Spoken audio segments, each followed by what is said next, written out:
Hey everyone, welcome back to the channel. Miami Heat Association episode 4, and in today's episode we're going to take on the undefeated Boston Celtics.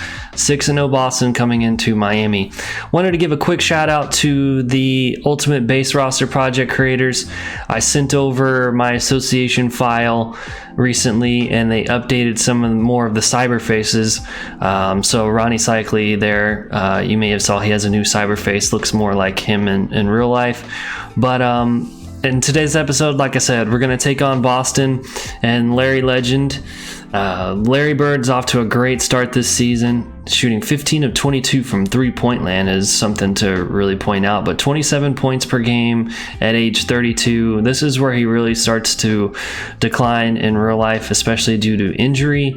But in this file, he's off to a great start and looks to have a really good season, coming off a 32-7-5 game and a win at in LA against the Lakers, where he shot 11 of 16 from the field and 3 of 3 from three-point land. Have Kevin McHale, his scoring is down a little bit to start the year, but posting some good rebounding numbers. Robert Parrish is also on the decline a little bit, but a decent roster, I would say. I think outside of Larry Bird and Kevin McHale, there's and also Reggie Lewis. I shouldn't forget him. He's a young 6'7" guard who is kind of the next wave of Boston stars, at least in this association file, I think. Aside from those players, I think there is a little bit a desire for more depth. I think some of their key pieces are aging, and they're going to need to reflip their roster over here soon.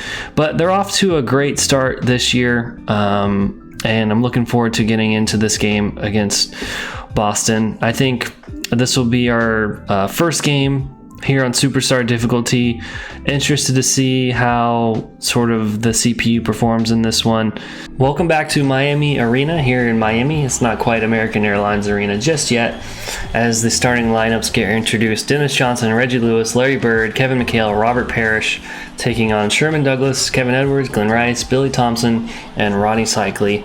Those are our same starting five that we've had for all the games to start this season. So as the players kind of dap each other up and get acquaintances met here, I think it's a good time to hand over the commentary to Kevin Harlan and the rest of the 2K broadcast, as Robert Parrish and Ronnie Cycli chatting it up there, a little friendly trash talk to start the game. But let's tip it off, Miami and Boston, and it looks like we had the right tip off here this time around. It was pretty funny, the first two games both teams couldn't get the tip right. But let's jump into the action here. Looking forward to taking on the Celtics and hopefully in their undefeated start to the season. This kind of noise from the beginning of the year. They've had a phenomenal run. Now here's Johnson. 6 to shoot. He muscles it in through the contact and they call the foul. He's on his way to the free throw line. You always like to get that first lead of the game. Yeah, you know, Steve, a good way to set the tone early on there. You know, it's always strange to see how a team will react when they lose one of their biggest stars. Last season, the Celtics were thought to be dead. Really played well against the Clippers in his last outing. Douglas with the screen on Parrish. Off the screen. The shot's good for a 3-point attempt. Now the pass to Rice. That's a quick foul to pick up here in the opening quarter.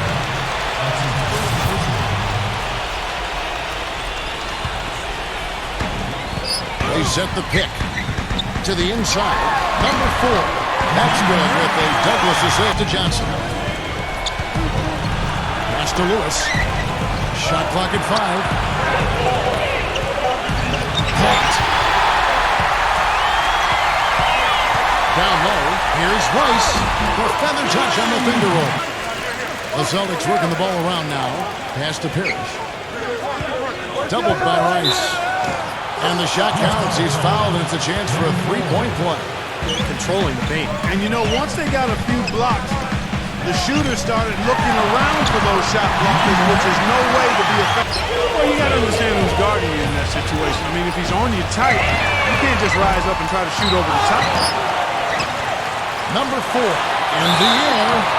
The shot goes in as the ref calls the blocking foul. Right now, because he didn't really need to double clutch there.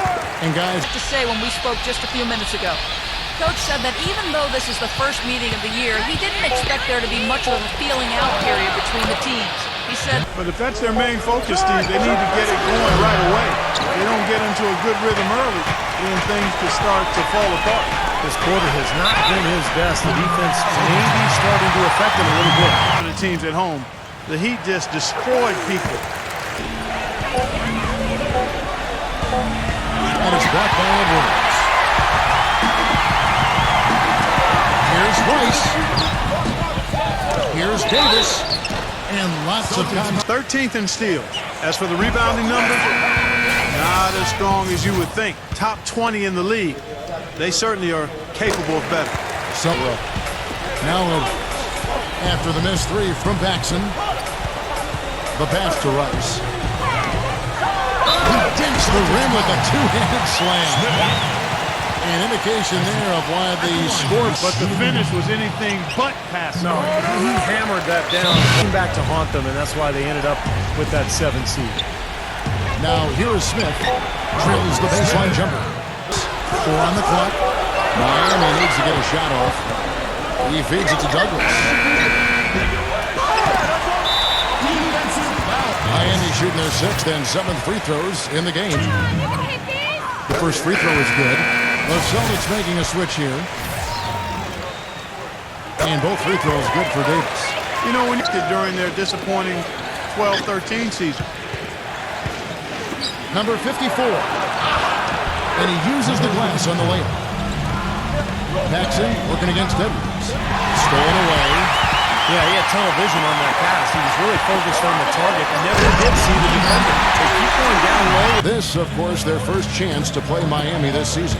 Yeah, they dropped the season series to this team a year ago, so those games definitely were not their best performances of the year. And as Steve just alluded to, this wasn't an opponent that too many teams had trouble with last season. They were one of the few that did. Well, they seem to have a hard time. A minute 42 left in the first quarter. Pass to Edwards. Tries a 3, and that one's good. 7 victory and another title for the Miami Heat. And the Celtics with possession here. Number 54. No good. Excellent D there from Thompson. Pass it to Edwards. 1:09 left in the first quarter. Here's Gamble. And it's good off the back. Started to get really tight when they left San Antonio after Game 5. How about that, Kevin? You talk about things tightening up. We had a game for the ages in Game 6. 28.6 seconds to go. The Spurs +5. Miami needed a miracle, and they found it in the form of timely three-point shooting and got some help from the San Antonio Spurs missing some free throws. The Game 6 was about as intense an NBA game as you'll get.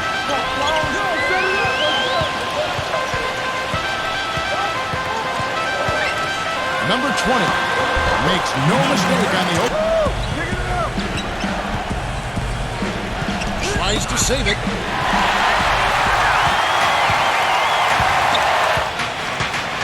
Out of bounds, Boston takes possession. Just got a little careless on that pass. They should be able to connect on those. There's 14 seconds left here in the opening quarter.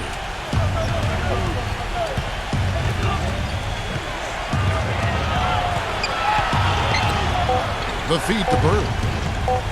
There's the triple. No good on that last second attempt there. And we reach the end of the first quarter. It's the Heat. They're up by 9. Let's take a quick break now, and then it's on to the second. He dishes it to Parrish. Got a piece of it. Douglas with the steal. Number 2. Rebound Boston.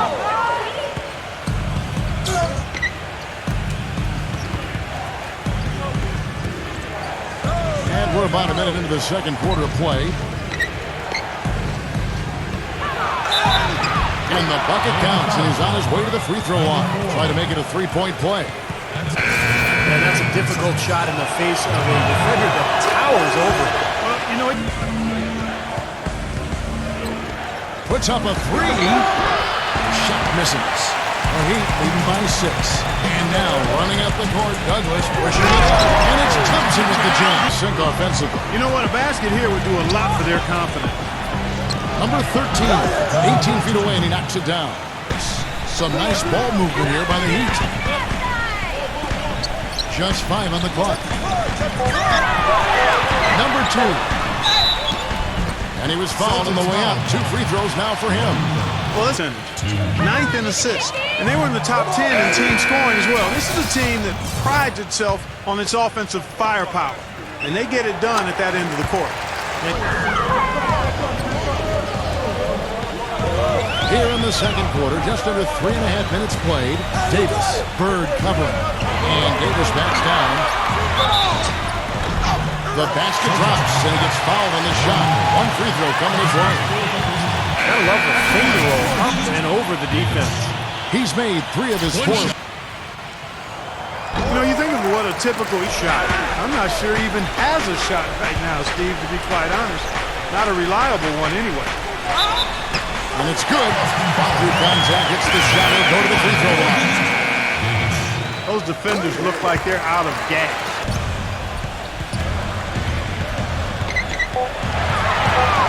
He kicks to Davis. Shot from 12. That's good. And Douglas is inside.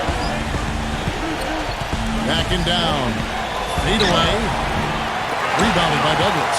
He's giving them little to nothing at the offensive end. I can't put it any other way. No coverage that time.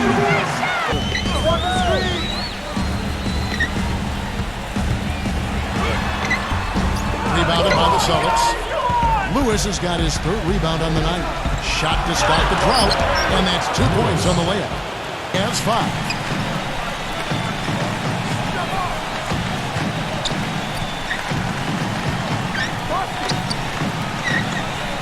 Number 4. Up and in on the layup. Pass to Paxson. Puts one up from 19. Basket is good. The assist from Johnson. Oh, the Celtics will take it the other way. Lewis attacking. They're probably the right play defensively. If you can't get the block, send them to the free throw line. Don't give them an easy 2. No easy buckets inside. Force free throws and work to keep them out of the lane next time around. The Celtics have made the most out of their opportunities at the line. They have yet to miss in 7 attempts. Celtics making a switch here, and both free throws You're down.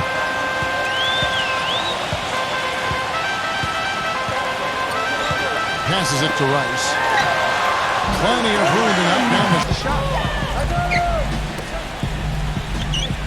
Number 2 is guarded by Johnson. And a foul on the shot. He'll go to the strike for 2. It goes on Dennis Johnson. The Heat have shot 9 of 11 at the free throw line. Well, as a unit, they shot about 70% from the line over the course of last season, so they're not the kind of... Now Johnson. From deep 3-point range, Cummings grabs the board. Boy, I don't know who has that kind of range. That's well beyond the arc. Not sure what he was thinking about there. Here's Rice. Blanketed by the D. Fights to the rim for the layup. Inside, into the post. They've been in trouble. Yep, points in the paint clearly going against them now. 6 seconds left to play here in the half. Number 5. And that's not going to go. And that concludes the first half. Heat lead by 15. And coming up after the break, it'll be Damon Bruce breaking down all the highlights from the first half of play. Now, presented by Sprint. They've got Edwards, and it's Rice in at the 3. That's the group in the game for the Heat. Now the dish to Douglas. Pocket 6. And he converts the layup. Lewis on the way. Lewis gets a screen from Parrish. Lewis attacking. He used that pitch to get in close. Give an assist there, not for the pass, but 2 for 2 at the strike. Larry Bird's checked in for Boston. Pass to Thompson. And there's the whistle. Fouled hard on the shot. He'll go to the line. First trip to the free throw line for him in this one. He misses the free throw. Good on the second free throw. time defending at the rim. I mean, it's not an easy task stopping that fella when he's headed to the bucket like that. Good job. Trying to break that ice cold streak. And they're going to count the bucket and send him to the line. It could be a three-point play. And when you're coming off a title, you want to comment on it.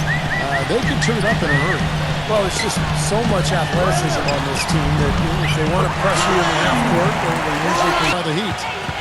Pass to Edwards. Feeds to Thompson. Goes back up. And he lays it up and in. 9 seconds on the shot clock. Just over 3.5 minutes through the third quarter of play now.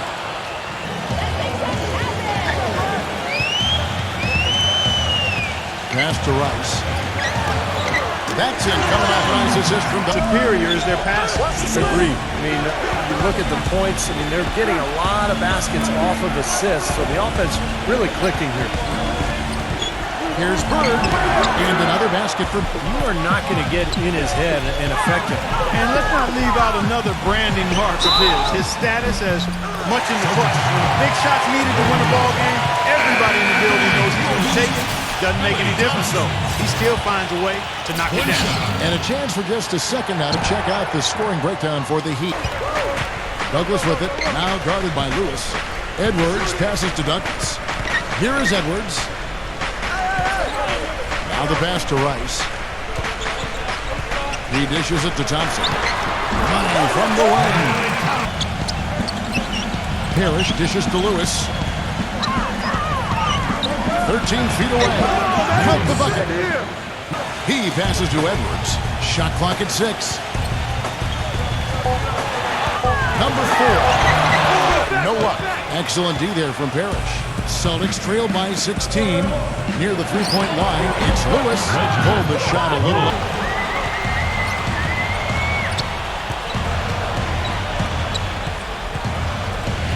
Back to Thompson. 14 feet away. That's good. Thomas on the wing. Bird. Into McHale. It's stolen by Davis. In transition, here comes Miami. And that one's good. Another bucket. Here's Lewis. He's got 11. Parrish. Shakes off the strong D and passes it to Rice.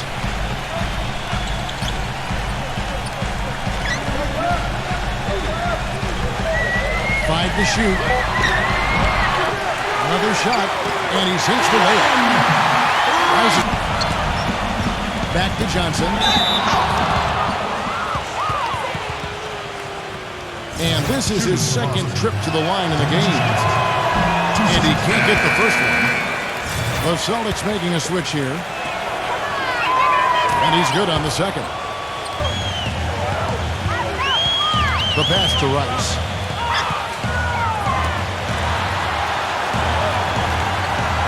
To the middle. The 9-foot shot. Count that one. 6 on the shot clock. Lewis. It's good from about 19 feet. More active and engaged. Pass to Rice. And fouled hard that time. He'll get to the line and shoot 2. And so he's picked up his final foul. And he will sit for the rest of this game. Both teams will make substitutions.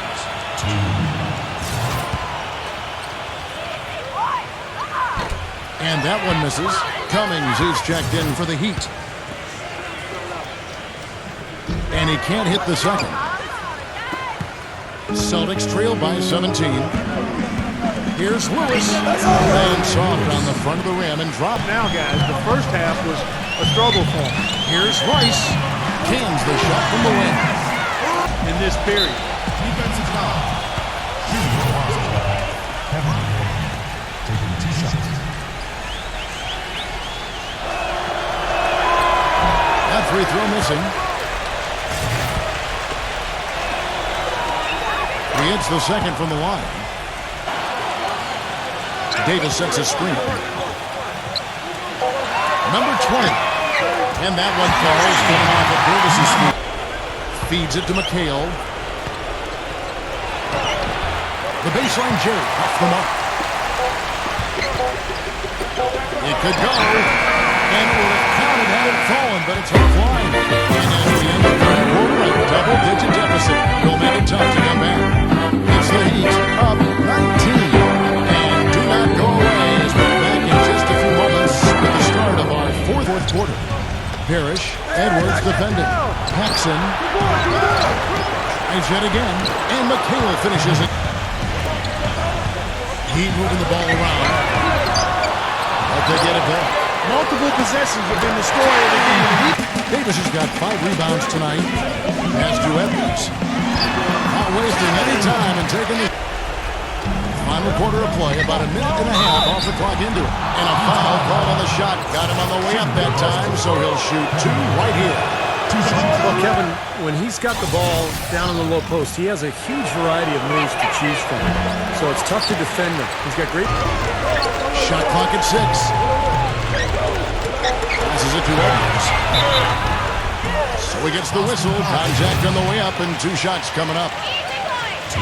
He's off on the first. And he sinks the second. To Douglas. Number 2, Lewis covering. He kicks it to Douglas. Davis. That's good with a Douglas assist. Paxson feeds to McHale. Davis is on it. Foul call that time on the way up. That'll give him 2 chances at the free throw line here. That one is off. Celtics making a switch here. And the second free throw, good. 5 minutes through the final quarter now. Pass to Rice. Here's the 3. And the rebound goes to Johnson. And the Celtics shooting a lackluster 38% for the game, struggling so far. Number 54. And the rebound paying off. Another opportunity, and everything's going right for these guys. They grabbed the run miss. So the whistle blows on the shot and 2 free throws for the contact right there.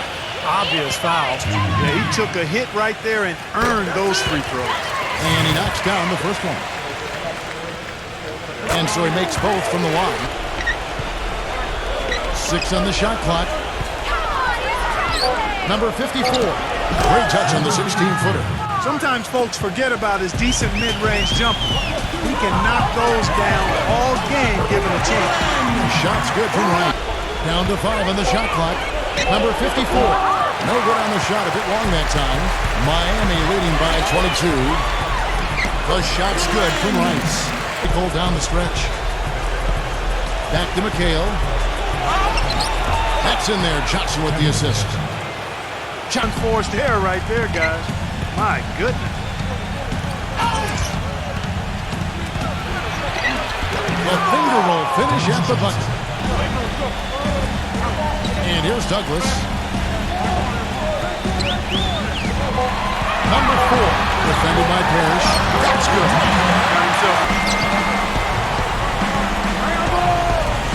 Pass to McHale. Uses the glass to finish the layup.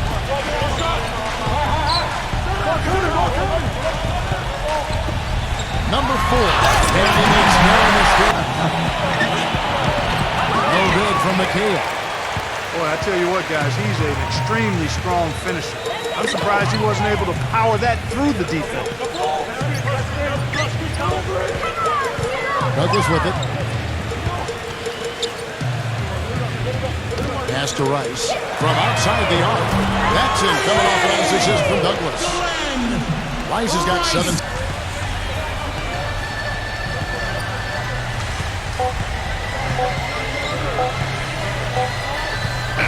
And so Miami takes this one.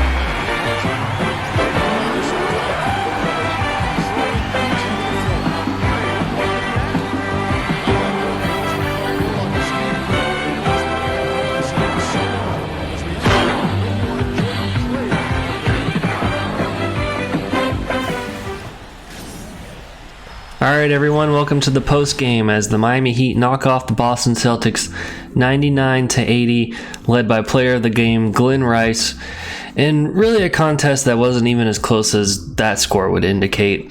It was kind of a weird game against Boston. I think we really neutralized Larry Bird. He played 16 minutes in this one, fouled out, and with, I believe, 2 points. I think he only had 1 basket. Glenn Rice really took it to him all game. This is our first game that we played on Superstar difficulty, and this is actually easier than any of the All-Star difficulty games that I played. So it is something to monitor here as we progress through this association. I think I want to make sure that we keep the results realistic given the talent of this team. But so far in the games that I've played, we've cruised through 2 of these games. I would say the 76ers one was a little bit more in doubt, but anyway, let's just go through the box score real quick. So Glenn Rice led the way, 13 of 23 shooting, 28 points, 7 rebounds. Ronnie Cycli, a double-double, 15 and 10. Terry Davis, really nice game off the bench, 13 points, 5 rebounds, helped with getting Larry Bird in foul trouble. John Sundfeld, again, another good performance off the bench, 13, 3 and 3. Billy Thompson, 11 and 9. Kevin Edwards, 8 points, 3 rebounds, 3 assists. Sherman Douglas didn't do too much from scoring wise, but had 13 assists. Ronnie Sparrow, a pretty solid bench presence with 4 points and 7 assists as well. So all in all, cruised in this one. Another game where we shot really well from the field. Ball movement was crisp. Boston, I think once we fouled out Larry Bird, they just didn't have a lot of other scoring options. Reggie Lewis, Jim Paxson, Kevin McHale, I think really struggled. Dennis Johnson did not have a good game, 4 of 14 from the field, 0 of 3 from 3. Again, going through some of the other players, Robert Parrish only had 5 points and 2 rebounds and 3 turnovers. Here's Larry Bird, 16 minutes, 2 points, 1 of 4 from the field, 6 fouls, minus, +9 and the plus-minus.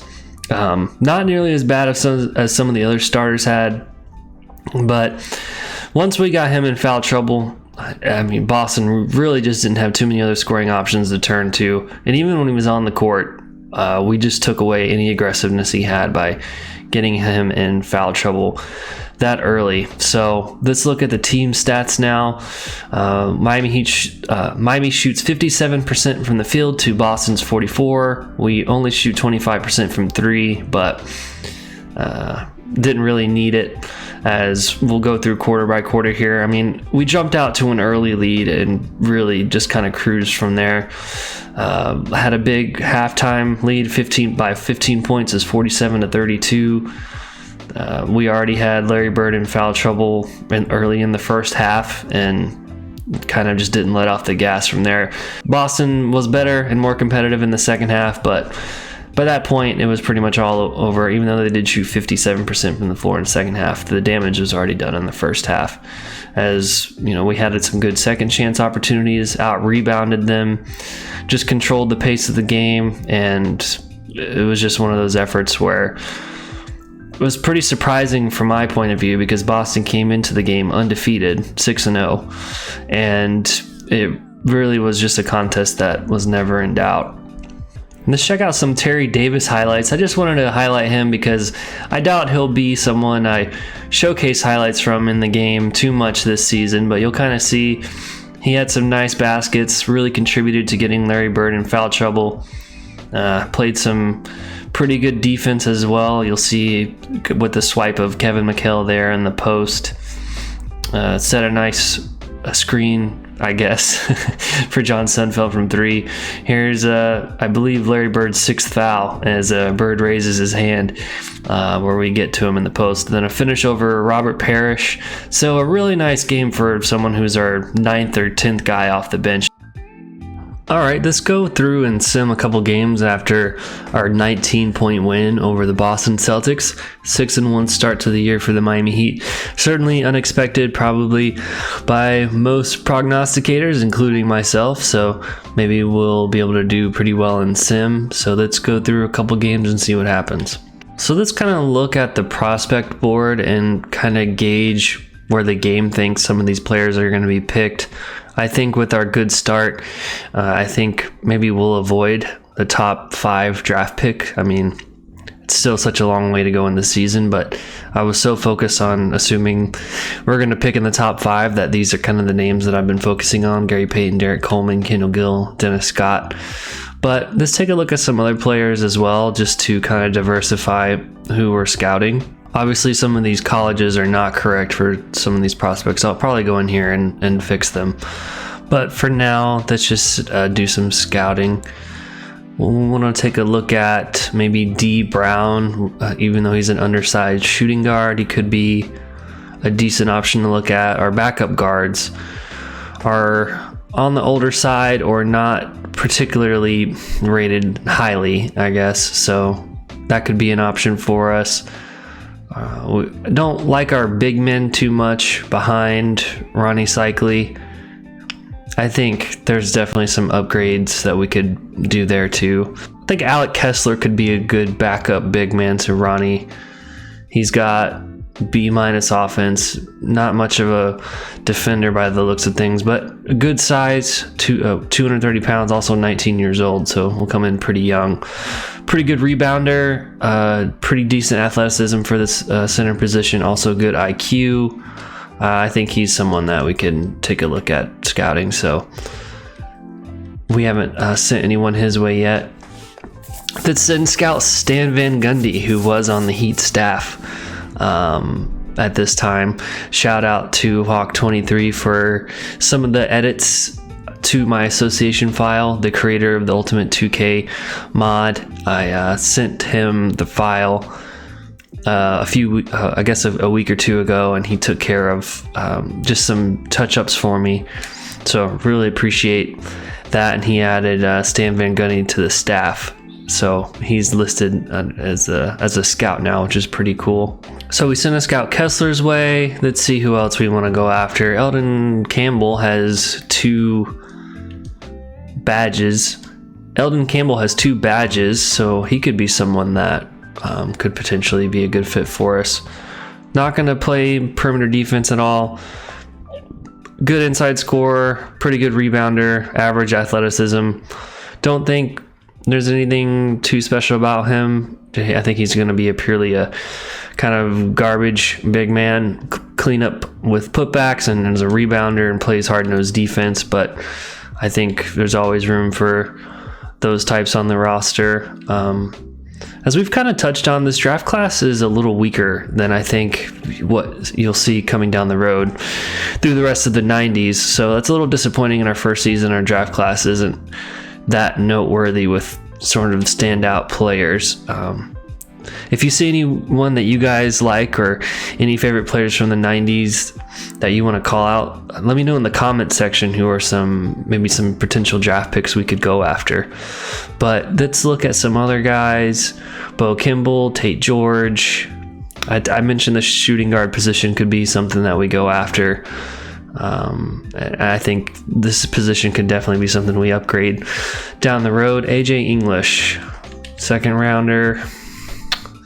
Doesn't look like anything more than average. C really across the board. B athleticism. I think we'll do some second round prospect scouting later. Let's do some more first round prospect guys.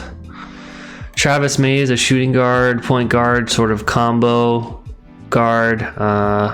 Good outside shooter, pretty good at the rim, good handling, good athleticism. I think we'll send a scout Taylor Mays' way and see what can happen here. So that wraps up sort of this round of scouting. I plan to go more in depth in this draft class and more videos as we kind of get closer to that point. But I've kind of mentioned it, how this draft class is lacking a little bit in the depth and star talent. I mean, we have a couple well-known names here, but overall, I think we're going to see so much better draft classes come down the road in the 90s. So looking forward to getting to that as we advance a little bit further in the association. So we've simmed up to the Milwaukee Bucks game. Let's go in and simulate it and see what happens. And we take a 101-82 loss to Milwaukee at home. Looks like the fourth quarter really got away from us. Milwaukee got out to...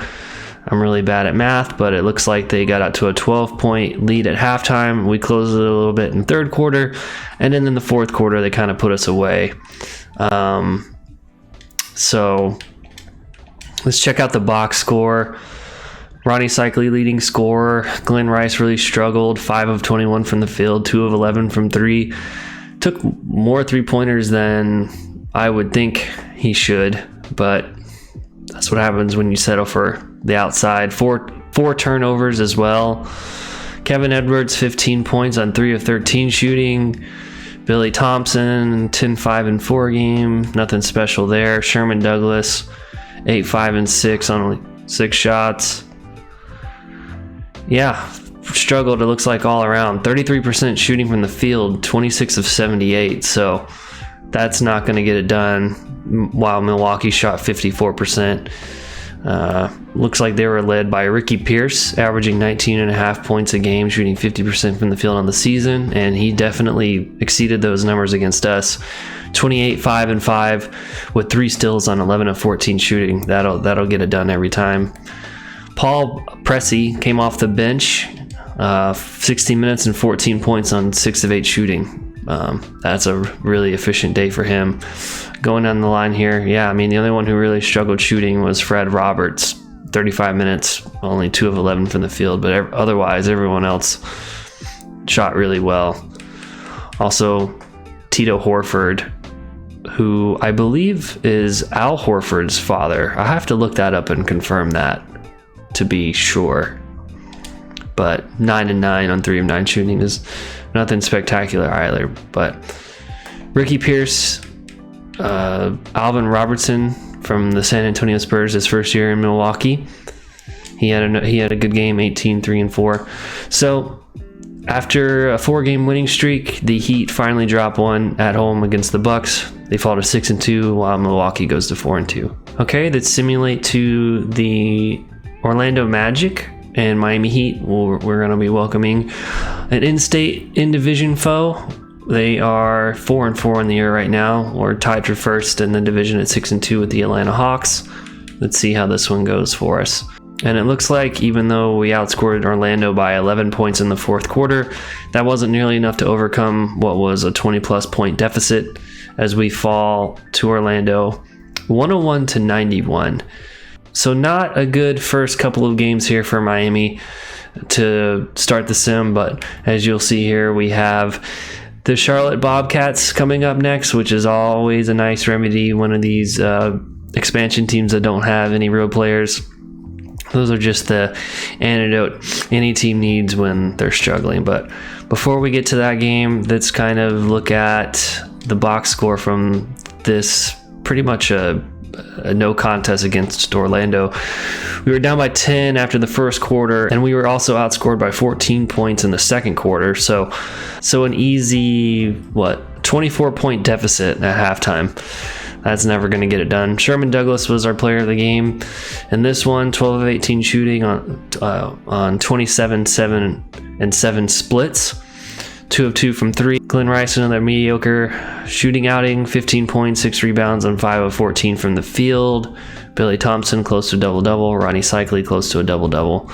But otherwise, another pretty poor effort at home against an Eastern Conference foe. Terry Catledge led Orlando, 23 points and 6 rebounds on 10 of 18 from the field. Catledge is averaging 15 and 9 on the year. Not shooting great for the season, but that didn't stop him from putting up a pretty good performance against us. Reggie Theus put up 25 and 3 on a pretty inefficient 6 of 20 from the floor. But again, anytime you get 20 points, and he was perfect from the free throw line, can't complain too much about that, especially in the win. Looks like Sam Vincent had a good outing for Orlando. 8, 6, and 11 assists on 4 of 8 from the field, only 2 turnovers. So a good effort by Orlando's point guard. Scott Skiles is actually on Orlando. This is his first year in Orlando. In real life, this is where Scott Skiles hits the peak of his career as the point guard for Orlando, if I'm remembering correctly. He was a pretty good point guard for Orlando, but he's only coming off the bench for the Magic here in this association so far. 10 minutes, 5 points, 2 rebounds, 2 assists. Going down the line here, nothing stands out too much from this box score other than Orlando. You know, they controlled the game, 52 rebounds. We only had 43. So for the game, Orlando shot 45% to our 44%. Both teams struggled from three, both teams with similar free throw shooting statistics. It just looks like Orlando kind of let off the gas, and the statistics kind of evened up in the fourth quarter after they had led by 20 plus points. So they actually led by as much as 26. So a pretty non-competitive game from Miami with this one. So we'll go to the next one against the Bobcats, the 0-9 Bobcats. You would think we would get a pretty easy win here, given that the team is made up of all created players who are 25 overall, and I do see a W there. 113-47. Those are the kind of box scores you're going to see with these 25 overall rated players. So looking forward to reaching some years down the line where we can start putting real players on these teams. I will control them and sign players and draft for them and all that, just to make sure that they get their rosters filled out during the year that they'll be created. So the Bobcats will still be an expansion franchise for quite some time. I'm still determining when I want to add players and picks to their team, and maybe I'll do it at the same time the Grizzlies and Raptors are added to the league, and whenever that expansion takes place, we'll have to see. Still going to think through a plan for that, but in the meantime, this is a great team to boost statistics against and run up the score on. As you can see here, Sherman Douglas 35, 7, and 11 on 17 of 20 shooting from the floor. Ronnie Cycli 26, 14, and 5. Glenn Rice 21 and 10, Billy Thompson 17 rebounds, 10, 17 and 5, Kevin Edwards 6 and 10. So a great get right game for Miami, even though we did have 19 turnovers, which is a lot more than I'd like to see. But otherwise, I mean, can't complain too much about a box score where you win 113-47 with the biggest lead of 66 points. So let's sim a little bit more. Next up, it looks like we have division foe Atlanta at home. I'm going to sim a couple games here leading up to that. Grant Long is back from injury, so that's good to see. So let's adjust the rotation some. We saw Grant Long. He's starting to heal from his injury. He's recovering from back spasms. So he hasn't missed many games, but his health is starting to get better. So we'll take the minutes off of Pat Cummings here, who's played in a few games for us, and give them to Grant. We're still waiting on Tellus Frank to come back from his high ankle sprain. He's still out 4 to 6 weeks. So definitely a big depth piece that we've lost in the front court. He's our best front court player coming off the bench. So in the meantime, we're just going to have to make do with Grant and Terry Davis, who nothing special from these guys. But Terry is actually shooting 68% from the floor, and he did really well for us in one of the games that we played in against Boston. He had 13 points and 5 rebounds. So he's not as good. He hasn't performed as good in sim, but while Grant is recovering, we'll give a few more minutes to Terry as Grant continues to recover from his back spasms. So this is what the rotation looks like right now as we head into the Atlanta game. All right, so we've simmed the Atlanta game, and we have another injury, as this has not been a great week or so for the Miami Heat. Ronnie Cycli suffered a fractured eye socket. He's out 2 to 4 weeks, and he'll be unable to play. So our front court depth just got hit again pretty significantly, as we are going to have to adjust the rotation. But yeah, that's a tough blow. Ronnie is definitely our best big man by far. He's averaging 17.3 points and 10.1 rebounds per game. So while Ronnie Cycli and Tellus Frank are out, and for a significant amount of time, 2 to 4 weeks for Ronnie, 4 to 6 weeks still for Tellus, we're gonna make Terry Davis our starting center, even though the game put Pat Cummings in the rotation for now.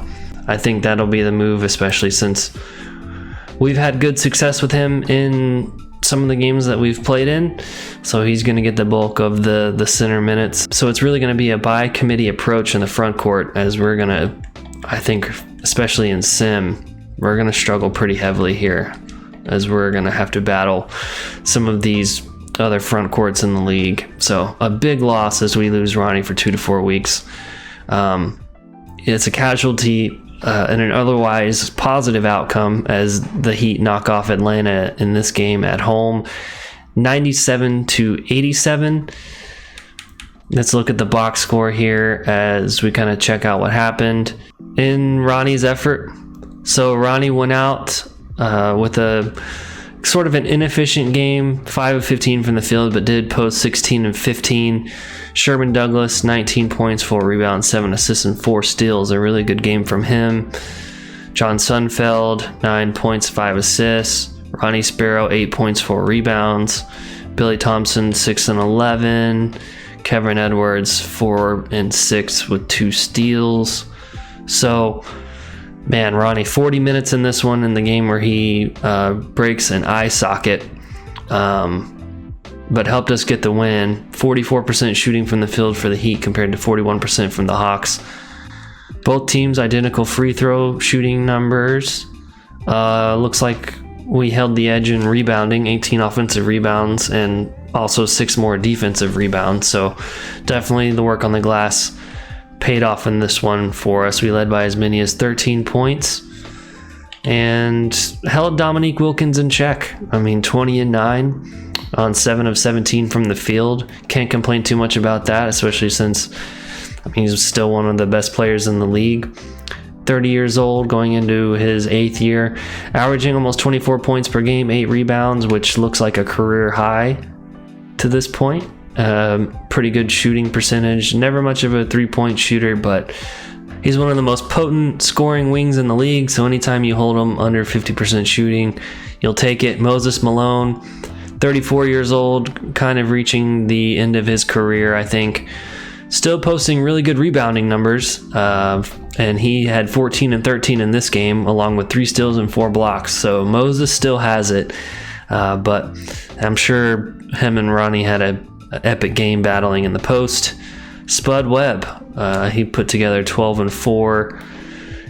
Glenn Rivers, otherwise known as Doc Rivers, 14 points, 2 rebounds, and 5 of 12 from the field. So a nice win against Atlanta. We're going to be battling with them for the division, assuming that we can stay in the race. So a nice win for us to improve to 8 and 3. We drop Atlanta to 6 and 5. But now it gets really tough for us as we play the Lakers, the 91 overall Lakers, with a 7 and 3 record in back-to-back games. The first one happening in LA. So I think what we're going to do is we're going to play this Lakers game in our next video. We'll play this one in LA and sim the one where we return home. And then I'll probably sim the Phoenix game and then maybe play the Cleveland game as we reach the end of the first month of the season. And then we'll start December off. Looks like the Pistons are coming up, so that might be another fun game to play. We play the Bulls again as well. I probably won't play that one. Figure out the play schedule as we kind of progress through, but I definitely want to play the Lakers next. We haven't lost a game yet playing, and I've changed the settings to Superstar, and that didn't have much of an effect against Boston. I think the Celtics game might have been a little bit of an outlier with the change settings. I'm not going to panic and change to Hall of Fame just yet because it was such a weird game. Larry Bird played 16 minutes and fouled out, only had 2 points, really took him out of the game, and I thought Boston just didn't have a lot of other scoring options aside from him. So I want to see how we play against a stacked Lakers squad without Ronnie Cycli. I mean, theoretically we should get absolutely destroyed. And that's kind of what I want to see, especially since the Lakers still have Magic. They have Byron Scott, Big Game James Worthy, Orlando Woolridge, AC Green, Vlade, Michael Thompson. This is a really good team, and I think we should probably lose by at least 15 to 20 points, to be honest. If the settings play the way I want them to, we're going into the game with pretty poor front court depth. We still have Glenn Rice. We still have Sherman Douglas, who's putting together a pretty good season. So we might be able to hang for a little while, but I kind of want to see us lose pretty handily. So we'll have to see what happens. I want to play this Lakers game though, because we only get to play them twice in one season. Unfortunately, it's back-to-back games, and I want to play one of these. So we'll play the one in LA.